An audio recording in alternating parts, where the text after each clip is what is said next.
Hey, fellow friends, hope everyone is doing good. Hash here again with another quick Java tutorial. Today we're going to be talking about try-catch block. A try-catch block is basically nothing but just a exception handling. It basically helps us catch an exception. It does contain a set of a statement where an exception occurs. And pretty much as I mentioned, it really helps us to handle exceptions. So for example, if a user inputs something wrong, and then an exception occurs, we'll be able to basically see what really went wrong. That's basically what it is.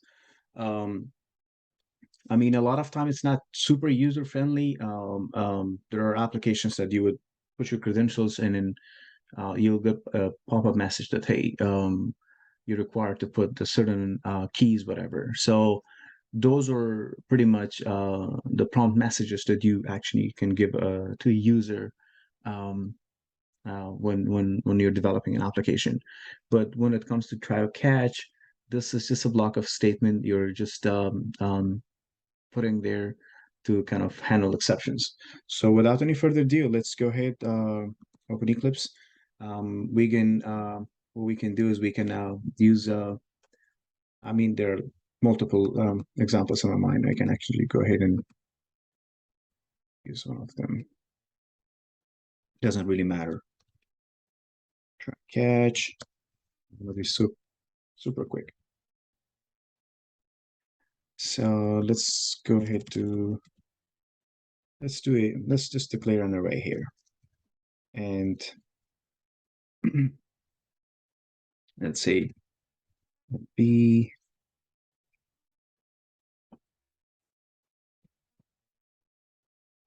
3, 44, doesn't matter. Just put some numbers back there. Like that. So we declared an array here that has 3 elements. And indexes, as you all know, it starts from 0, 1, and 2. And let's just go ahead and get this printed. So that way we know what we're talking about. Let's say element 2. Let's get this in the console. We got 43, right? Let me just maximize this a little bit. Let's do 3. So we got the 4th element, right? Now I have number 3 here, which we don't have on our array or on our list back here. So it should head us to it. Try catch block or exception, basically. It's actually requiring us, see, you see that back here? Index is out of bound. So it is referring to us to basically that, hey, you have only 3 elements here, and you're referring to a 4th element, which we don't have here. So this is where an exception occurs. In order to handle this, we can actually put this within a block of code, and we're not going to see this scary red message popping up. We can go ahead and say try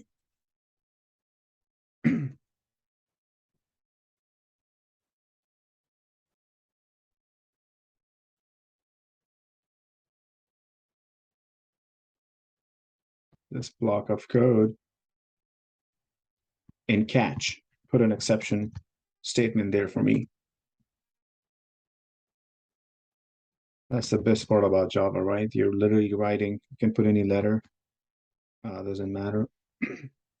And prompt a message here saying like an exception occurred. Simple. So this is a very simple definition to a try-catch block, or what a try-catch is. So you're handling exceptions, and you're putting the exceptions within this curly braces right here where the message occurs. So you try to find, obviously, for the exception, and you catch the exception, and you prompt the user with this message, whatever you put back there.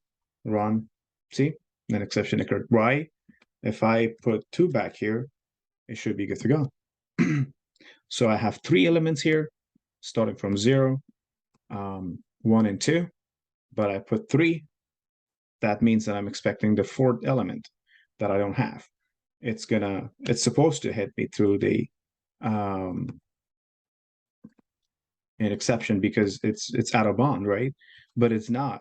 I don't even see that scary message here popping up because I put my code within a try catch block, which is basically an exception handling as I referred at the beginning.